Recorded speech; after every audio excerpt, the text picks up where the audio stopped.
지난 8월 첫 주부터 제자 훈련에 대해서 함께 말씀을 나누고 있는데, 예배하는 제자, 우리의 삶의 모든 자리에서 영과 진리로 하나님께 예배드리는 우리의 삶이 계속되길 바랍니다. 그렇게 예배 드리셨죠? 네. 네, 이제 이어서 예배하는 제자에 이어서 찬양하는 제자라는 제목으로 함께 말씀을 나누게 되는데요, 예배에 있어서 결코 빠져서는 안 되는 것, 찬양이라는 거죠. 찬양은 예배에 있어서 마치 심장 박동과도 같습니다. 심장이 뜨지 않으면은 우리 인생이 죽잖아요. 예배 가운데 찬양이 그만큼 중요하다라는 표현입니다. 우리 가운데 있는 그 기쁨, 감사, 그런 마음을 모아서 하나님께 올려드리는 것, 우리가 함께 오늘 나눌 말씀을 통해서 우리의 호흡이 있는 동안 우리를 만드신 그 목적에 맞게 하나님을 찬양하는 우리의 인생이 되길 바랍니다.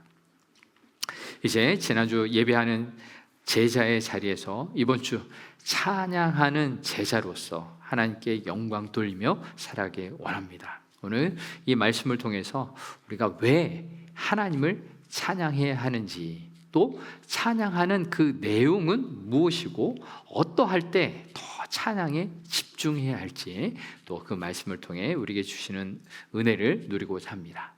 첫 번째로 주시는 메시지, 찬양은 구원받은 자가 마땅히 드려야 할 그 본분이다라는 내용입니다.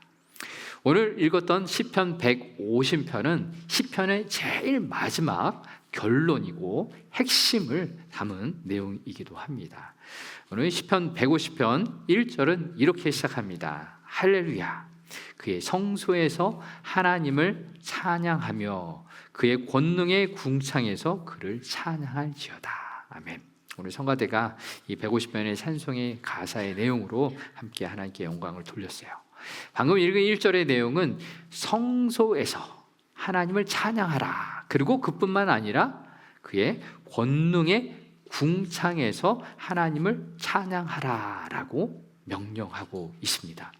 이 말씀은 우리가 이곳 교회 예배당에서 찬양할 뿐만 아니라 그의 궁창이라는 것은 헤븐을 이야기합니다. 하나님이 다스려 주시는 이 모든 세상 속에서 하나님의 이름을 높여 부르라라고 우리에게 명령을 하고 있습니다. 그리고 오늘 150편 6절은 이렇게 마무리가 됩니다. 6절의 말씀 같이 읽어보겠습니다. 호흡이 있는 자마다 여호와를 찬양할지어다. 할렐루야. 아멘. 누가 여호와를 찬양하라고 했습니까? 호흡이 있는 자. 무엇입니까? 하나님은 우리에게 호흡을 주셔서 오늘도 호흡하게 하시죠. 창조주 하나님, 오늘도 나에게 생명을 주시는 그 하나님을 찬양하라 라고 우리에게 명령하고 있습니다. 즉 창조주 하나님, 모든 피조물의 주인이시고 오늘도 우리에게 호흡을 하게 하시는 분이기 때문에 이 찬양이라는 것은 내가 기분이 좋아서 찬양하는 것이 아니라, 또 내 만족을 위해서 찬양하는 것이 아니라, 찬양의 대상 되시는 하나님을 바라보며 찬양하라는 거죠. 나에게 호흡을 주셨고 오늘도 생동감 있게 살게 하여 주신 그 하나님을 바라보며 찬양하라는 거죠. 그래서 찬양하는 사람의 자세는요, 내가 만족을 얻기 위해, 내가 은혜를 얻기 위해서 찬양하는 것이 아니에요. 내가 만족을 얻기 위해서 찬양한다면요, 나는 이 찬양하는 사람들을 보면서 내 맛에, 내 마음에 맞지 않은데 평가하고 판단하는 가운데 은혜를 받지 못합니다.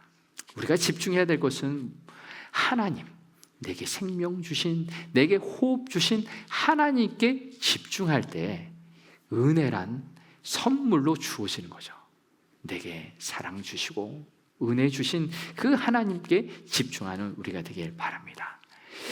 이렇게 하나님을 찬양할 이유가 오늘 본문 이사야 43장 21절 가운데 분명하게 우리에게 말씀합니다. 같이 본문을 읽어보겠습니다. 이 백성은 내가 나를 위하여 지었나니 나를 찬송하게 하려 함이라. 아멘. 하나님이 우리를 창조하신 목적, 이유는 무엇입니까? 나를 위하여 창조했는데 하나님을 찬송하게 하려 함이다 라고 분명하게 말씀하고 있습니다. 그렇습니다. 나를 창조하신 하나님, 그 목적이란 그 구원하여 주신 하나님을 인정하고 높여드리는 것, 이것이 우리의 마땅한 본분이요 정체성이다 라는 것입니다. 그렇다면 성경에서 말하는 찬양은 어떠한 의미가 있을까요? 찬양은 여기 모여서 우리가 단순히 입을 벌려서 노래하는 그런 행위가 아닙니다. 우리가 살아가는 모든 삶의 자리에서 하나님을 높여드리는 것이 바로 찬양입니다. 히브리어 원어 찬양하다라는 것에는 구약 성경에서 세 가지 의미가 표현이 나오는데, 오늘 본문에 나온 할렐루야, 오늘 시편의 150편의 처음과 마지막을 할렐루야로 선포하고 있는데, 할렐루야 우리가 알듯이 여호와를 찬양하라라는 뜻인데, 이 할렐루야는 히브리어 할랄이라는 단어에서 나왔어요. 이 할랄은 빛나게 하다, 자랑하다라는 의미입니다. 즉 찬양, 하나님을 빛나게 하고 자랑하라라는 의미가 있습니다. 우리의 감정이 아닌, 선택이 아닌, 우리가 마땅히 하나님을 높여드리게 해야 할 그런 이유가 되는 것입니다. 또 구약 성경에서 찬양을 나타내는 두 번째 단어는 야다라는 단어가 있는데요, 시편 138편 1절에 이런 말씀이 있어요. 내가 전심으로 주께 감사하며, 이 감사하다라는 이 야다의 뜻은 손을 들어 감사하다, 고백하다라는 의미가 있습니다.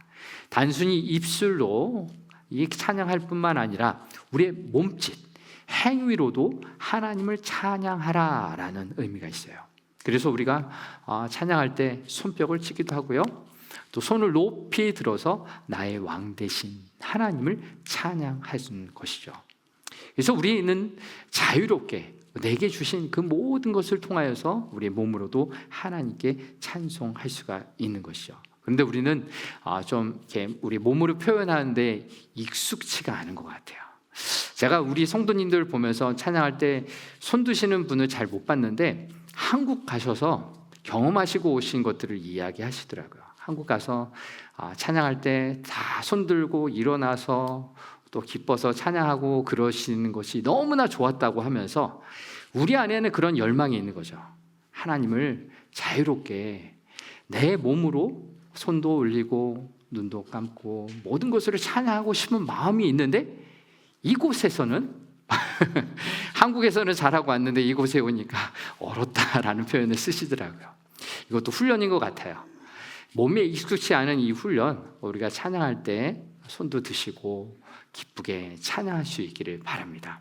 제가 이렇게 일부 예배 때, 이렇게 설교 때 이렇게 말씀을 드렸는데, 일부 예배 설교가 끝나고 적용 찬송, 결단 찬송할 때 똑같이 가만히 있으시더라고요. 이것을 보니까 훈련이 안 돼서 그래요. 저희가 이따가 적용 찬송하고 결단 찬송할 때 우리의 마음을 자유롭게 누가 보는 것에 연연해하지 말고요, 나를 바라보시는 그 하나님을 경험하고 내가 그 마음으로 하나님을 우리의 몸으로 찬양하는 우리가 되었으면 좋겠습니다. 훈련이기 때문에 한 번씩 의도적으로 해보시기 바랍니다. 그리고 찬양을 나타내는 이 세 번째 히브리어 단어 자마르라는 단어가 있습니다. 시편 98편 5절에 이렇게 기록합니다. 수금으로 여호와를 찬양하며, 이 찬양하다는 것은 악기로 찬양하다, 연주하다라는 뜻의 자마르가 있습니다. 오늘 본문 3절에서 5절의 말씀을 보면은 여러 악기로 하나님을 찬양하라라고 나오죠. 나팔 소리로 찬양하며 비파와 수금으로 찬양할지어다. 또 소고치며 찬양하고 또 뭐 어떻게 찬양해요? 춤추며라고 나오죠. 이것도 우리의 몸으로 하나님을 찬양하는 거예요. 그리고 현악과 퉁소로, 큰 소리 나는 재금으로, 높은 소리 나는 재금으로 찬양할지어다 라고 명령하고 있어요. 즉 우리가 동원할 수 있는 모든 악기로 하나님을 찬양할 수 있는 것입니다. 우리 중에서는 내가 다룰 수 있는 악기가 있을 거예요. 우리가 함께 이 악기로 찬양하려면 같이 연습도 해야겠지만 여러분이 있는 그곳에서, 가정에서, 어디에서든 그 악기로 찬양하시기를 바랍니다. 그런데요, 악기를 다루지 못하더라도요, 하나님께서 우리 모든 사람에게 공통적으로 주신 악기가 있어요. 무엇일까요? 우리 모든 사람에게 다 주신 악기, 그것은 우리 몸이에요.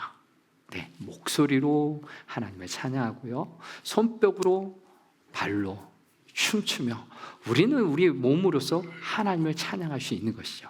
그래서 우리에게 있는 이 악기, 정말로 성경적인 악기예요. 진심으로 전심으로 하나님을 찬양하는 은혜를 누릴 수 있기를 바랍니다.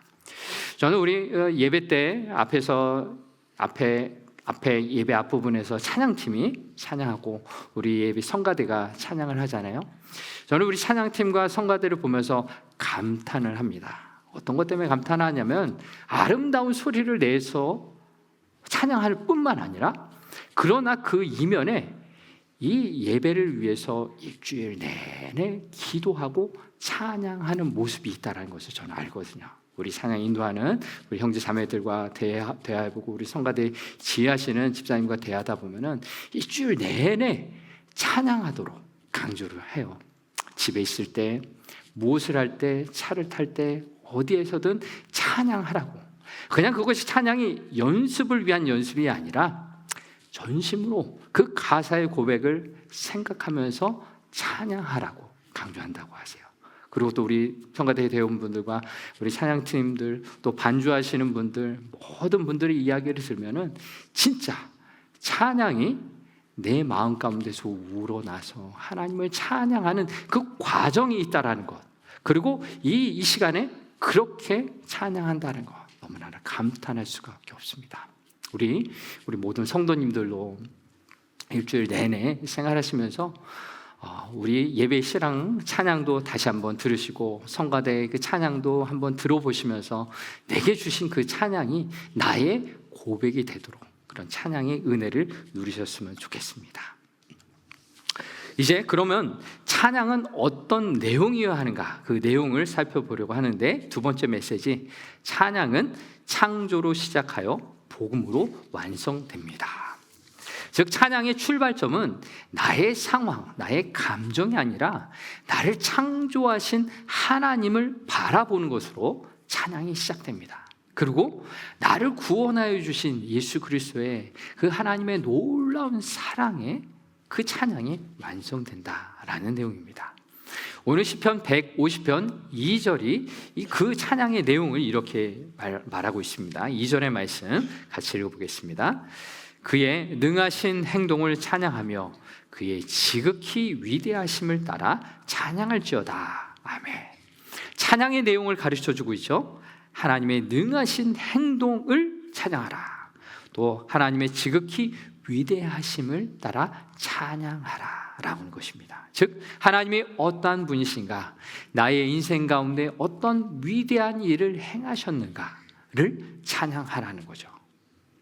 그래서 우리는 그 하나님을 알아가기를 소망하는 마음이 있어야 돼요. 나의 날마다 삶 가운데 하나님이 어떠한 분이신지를 알게 하시고 경험하게 하시고, 그것을 알면 알수록 하나님을 찬송할 수밖에 없습니다 라는 고백이 우리 가운데 일어나길 원합니다.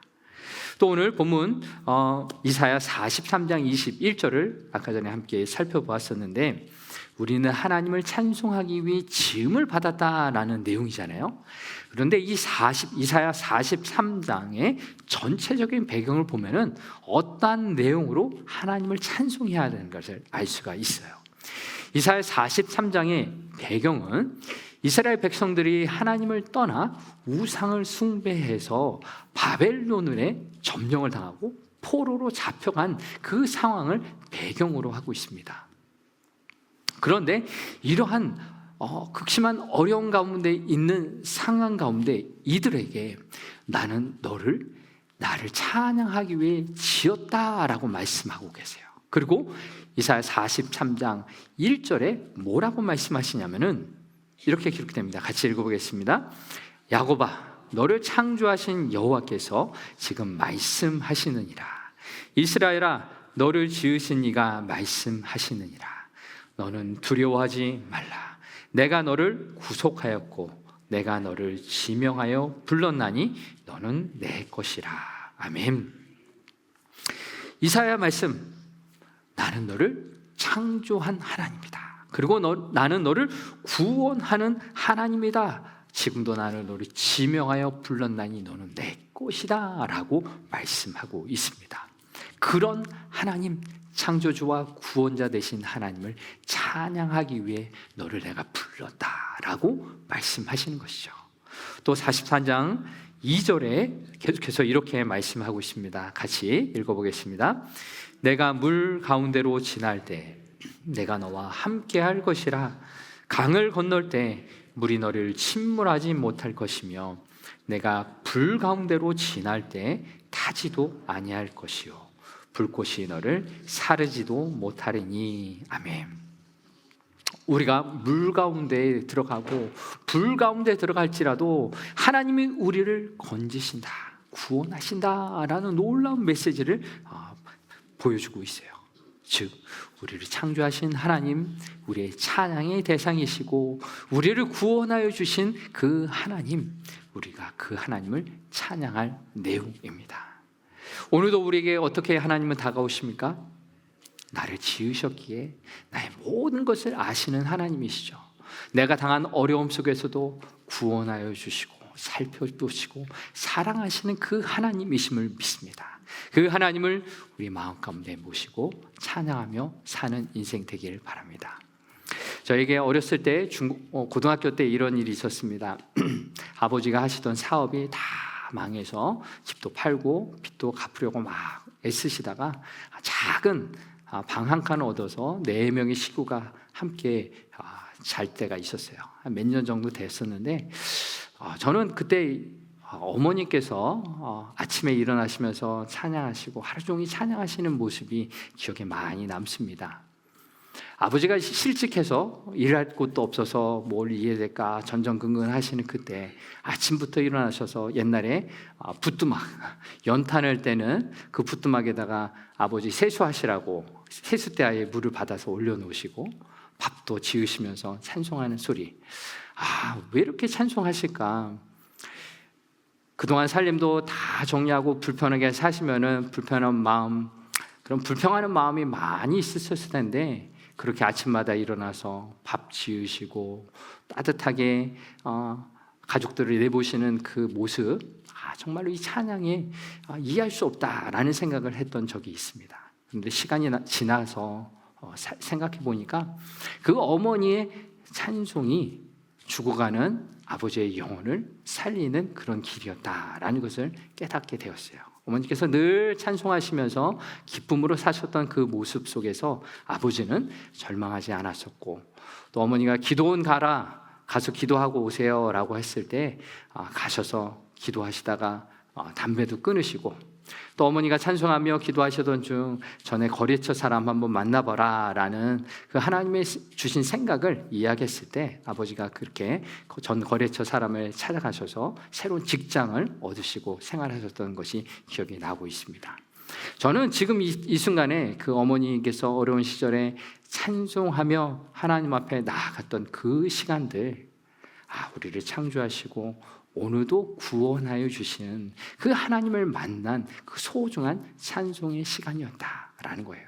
죽어가는 가족들 절망의 자리에서 일어날 수 있도록 그 찬양의 은혜가 있었다라는 것을 깨닫게 됩니다. 우리 사랑하는 성도 여러분, 그 삶의 모든 자리에서 나를 창조하시고 사랑하시고 구원하여 주시는 하나님을 만나시는 은혜가 있기를 바랍니다. 그 찬양할 때 나의 영혼이 살아나고 하나님을 바라보고 하나님의 은혜를 경험하는 예수 그리스도 십자가 앞에 나아가는 은혜의 시간 되길 바랍니다. 마지막으로 찬양은 고난 속에서 더 빛이 난다라는 메시지입니다. 고난 속에서 더욱더 빛이 난다. 무슨 말일까요? 우리가 기뻐서 찬송할 때도 있지만 우리가 힘들고 외롭고 괴로울 때 찬송한다면 그 찬송은 내게 빛을 비춰주는 그런 놀라운 일이 벌어진다라는 내용입니다. 여러분 혹시 이런 질문 받아보신 적이 있으세요?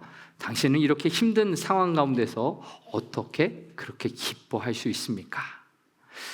이런 질문을 받아보신 분들은 그 당시 예수님을 따르는 제자로서 믿음 생활을 잘 하셨다라는 증거입니다.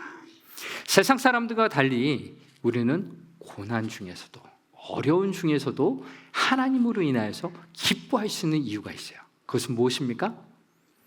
죽을 수밖에 없는 죄인인 나를, 못난 이 죄인을 구원하기 위해서 사랑의 예수님을 우리에게 보내주셨다는 복음의 메시지 때문에 우리는 어떠한 상황에서도 좌절하지 않고 절망하지 않고 하나님으로 인하여서 기뻐할 수 있기 때문입니다. 그 은혜를 누리고 계십니까? 우리가 정말로 회복해야 될 것은 이 구원의 감격과 기쁨입니다. 이것을 회복할 때 성령께서는 찬양을 통해서 하나님이 어떠한 분이신가를 기뻐하고 감사하고 우리 온몸을 다해서 찬양할 때 우리는 새로운 능력을 얻게 되는 것입니다. 이러한 예가 성경 가운데 많은 예가 있는데 구약 성경에 보면은 다윗이 있죠. 우리가 이 다윗의 시편들을 보면은 굉장히 놀라운 사실을 발견할 수 있어요. 다윗은 항상 어려운 상황을 먼저 이야기해요. 원수들이 나를 공격하고 아프게 하고 힘들게 하는 그런 상황들을 이야기하면서 시편은 그렇게만 끝나지 않고 그 나를 구원하여 주실 하나님을 바라보며 시편은 마무리가 됩니다. 지난 금요일 우리 새벽 본문이었던 시편 28편 7절에 보면은 다윗은 이렇게 고백합니다. 여호와는 나의 힘과 나의 방패이시니 내 마음이 그를 의지하여 도움을 얻었도다. 그러므로 내 마음이 크게 기뻐하며 내 노래로 그를 찬송하리로다. 아멘. 하나님은 나의 힘이시오 나의 방패이시다라고 말하고 있습니다. 이 힘이란 것은 이 내적으로 견뎌낼 수 있는 힘을 하나님이 허락하신다는 것이고요. 이 방패는 무엇입니까? 외부로부터 오는 공격을 막는 그 방패의 역할을 하는 거예요. 바로 하나님이 그러한 분이심을 내가 바라보면서 그에게 달려가 하나님의 도움을 얻었다라고 노래하고 있습니다. 정말로 놀라운 일이죠. 어려운 상황, 힘든 상황, 그 가운데서 하나님을 바라보며 일어서고 있는 그 모습을 이야기하고 있습니다. 또 신약 성경 가운데 이렇게 하나님을 찬양했던 인물들의 이야기가 바울과 실라의 이야기가 나오고 있습니다. 사도행전을 보면은 바울과 실라가 빌립보에서 복음을 전하다가 감옥에 갇히는 일이 벌어집니다. 그런데 이 감옥이라는 것이 어떻습니까? 손발을 착고에 매어서 꼼짝달싹 못하고 있고 그 깜깜한 어둠의 감옥 속에서 달빛조차 들어오지 않는 그 감옥 속에서 하나님을 찬송합니다. 하나님을 찬송하는 소리가 그 감옥 가운데 울려 퍼져요. 간수들이 듣고 같이 옆에 있는 죄수들이 듣습니다. 그런데 놀라운 일이 벌어진 것은 이 찬송 소리가 이 사람들의 귀에만 들린 것이 아니라 하나님 귀에도 들렸다라는 소식이에요. 하나님이 어떠한 분이신지 그 고통 가운데 어려운 가운데 좌절할 만한 상황 가운데에서 하나님을 찬송하니 그들이 찬송한 대로 놀라우신 하나님이 구원을 베푸셨던 것이죠. 옥토가 흔들리고 손발을 묶었던 그 착고가 풀리는 놀라운 일이 벌어졌던 것입니다. 바로 찬송에는 이러한 놀라운 능력이 있어요. 비록 상황은 바뀌지 않았을지언정 먼저 바꾸시는 것은 무엇입니까? 우리의 마음을 바꾸세요. 절망과 좌절의 마음 가운데 있는 우리에게 하나님을 바라볼 수 있는 소망의 마음으로 바꿔주시고 어두운 가운데 살아가고 있는 우리에게 하나님을 바라볼 수 있는 그 빛으로 인도해 주시는 거죠. 이것이 바로 찬양을 통해서 우리가 경험할 수 있는 영적인 큰 놀라운 은혜인 것입니다. 바로 고난 중에서도 찬양을 부르며 이 찬양이 그리스도의 능력이 된다는 것을 우리는 경험할 수 있습니다. 사도 바울은 이런 놀란 예수 그리스도의 놀란 능력을 고린도후서 4장 7절에서 이렇게 선포하고 있습니다. 같이 읽어보겠습니다. 시작.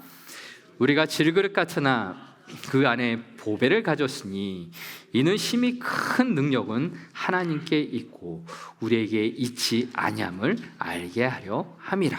아멘. 우리를 질그릇으로 비유하고 있어요. 질그릇이란 흙으로 만든 천하고 값싼 그릇을 이야기해요. 그런데 이 질그릇 안에 무엇이 담겨 있다고 합니까? 보배. 가장 값진 보물이신 예수 그리스도가 이 질그릇 안에 담겨 있어요. 이 질그릇이 나는 질그릇이 아니야, 나는 번쩍번쩍 빛나는 금그릇, 은그릇이야 라고 말할지언정 그 존재는 부인할 수가 없어요. 그런데 이 질그릇이 겉으로는 화려하게 강한 척 하더라도요, 결코 강한 것이 아니에요. 깨질 수밖에 없는 존재잖아요. 그래서 이 깨질 수밖에 없다는 것은요, 내가 하나님 앞에서 연약한 존재입니다. 예수님이 정말로 필요한 존재입니다. 나 인생 가운데 예수님 찾아오셔서 나와 함께 해주세요. 그 보배로우신 예수님을 함께하는 삶이 되길 원합니다. 그렇게 찬양하며 인정하며 살아갈 때 나의 질그릇 같은 이 존재는 깨어지고 그때 비로소 예수 그리스도가 드러나는 삶이 되는 것입니다. 바로 사도 바울은 방금 읽었던 이 고린도후서 4장 7절을 말씀을 통해서 우리가 어떻게 살아야 될지를 말해주고 있어요. 절망할 수밖에 없고 외로울 수밖에 없고 인간의 한계를 가진 우리의 존재, 하나님 앞에서 나의 존재를 인정하고 그 높으신 하나님, 크신 사랑을 가신 하나님을 바라보며 살아갈 때 우리는 예수 그리스도의 도움을 얻는 존재가 될 수 있습니다. 이 시간 우리의 존재를, 우리의 내면을 한번 들여다보길 원합니다. 혹 우리에게 절망이라는 그런 질병이 우리에게 있지는 않는지요. 덴마크의 철학자 쉐렌 키르케로그라는 철학자가 이런 말을 했습니다. 절망은 죽음에 이르는 병이다. 이 절망이라는 병이 얼마나 우리 육신과 영혼을 죽게 만드는 치명적인 질병인가를 이야기하고 있어요. 이 절망이라는 것, 단순히 슬퍼하고 우울한 것을 넘어서서 생명까지 위협하는 그런 치명적인 질병을 이야기하고 있어요. 여러분 안에는 절망이 있지는 않습니까? 절망 때문에 좌절하고 있지는 않습니까? 우리가 큰 문제 때문에 넘어지는 것이 아니라요, 작은 문제들, 사소한 것들 때문에 우리의 마음이 무너질 때가 많이 있어요. 사소한 것들이 하나 있고 둘이 있고 우리의 이 마음의 문을 무너뜨리는 이 절망이 찾아올 때 우리가 하나님을 쳐다보지 않는다면, 내 안에 계신 예수님을 바라보지 않는다면 절망은 우리를 죽음에 이르게 만들게 됩니다. 오늘의 교회 이재훈 목사님의 생각을 생각한다라는 책에서 이 절망에 대해서 이렇게 이야기를 하고 있습니다. 인간의 절망은 하나님을 떠났기 때문에 찾아온 것이다. 태양을 거부한 식물은 죽을 수밖에 없다. 물론 태양을 보지 않는다고 식물이 갑자기 죽지는 않는다. 그러나 서서히 죽어간다. 뿌리를 자른 나무는 갑자기 시들지 않는다. 그러나 서서히 시들어간다. 하나님을 인정하지 않는다고 갑자기 무슨 일이 일어나지는 않는다. 그러나 서서히 시들고 죽어가는 식물처럼 죽음에 이르게 하는 절망에 사로잡히게 된다. 절망이라는 것, 하나님을 바라보지 못한다라는 것, 당장 내가 죽음에 이르는 그런 것은 아니지만 서서히 힘없이 죽어갈 수밖에 없는 것이다 라는 것이에요. 그래서 우리는요, 하나님을 바라봐야 해요. 나에게 절망을 주는 이 상황, 어떤 사람에게 집중하는 것이 아니라요, 절망을 이기게 하시는 하나님을 바라봐야만 이 절망을 주는 이 상황을 뛰어넘을 수가 있는 것입니다. 사랑하는 성도 여러분, 우리의 삶에 찾아오는 많은 어려움 속에서 좌절하고 넘어지는 이 상황 속에서 내 손을 붙잡아 주시고 나를 일으켜 주시는 주님을 바라보시기를 원합니다.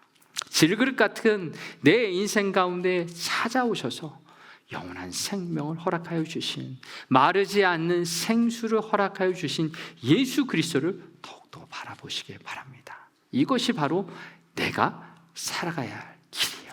내가 살아갈 그 삶의 모습, 내게 구원을 베풀어 주시는 하나님을 찬양하며 내 영혼이 살아나는 길인 것입니다. 이번 한 주간도 그 생명의 주인 되시는 예수 그리스도와 동의하며 하나님을 찬양하며 우리의 영혼이 회복되는 그런 은혜가 있기를 바랍니다. 이제 오늘 말씀을 마무리하려고 합니다. 사랑하는 성도 여러분, 우리는 삶의 자리에서 하나님을 찬양하는 제자로서 훈련되기를 원합니다. 단순히 입술을 열어서 찬양하는 것뿐만 아니라 우리의 온 마음으로, 우리의 온 몸으로 내가 가지고 할 수 있는 모든 것으로 하나님이 어떠한 분이신지, 내게 어떠한 일을 행하셨는지를 기억하고 찬양하고 나아가시기를 바랍니다. 비록 현재의 모습이 찬양할 만한, 감사할 만한 그런 제목이 없을지라도, 그렇게 절망 가운데 살아갈지라도, 그러나 나를 창조하신 하나님, 그리고 나를 구원하여 주시는 그 하나님을 바라봄을 통하여서 다시 이 절망의 자리에서 일어날 수 있기를 바랍니다. 내게 생명을 주시는 그 하나님을 더욱더 경험하게 하여 주옵소서. 내게 그 은혜를 베풀어 주시는 하나님을 경험하게 하여 주셔서 내가 찬양할 이유 되시는 그 하나님만을 바라보고 믿음으로 한 걸음 한 걸음 나아가는 이번 한 주간이 되길 주의 이름으로 축복합니다.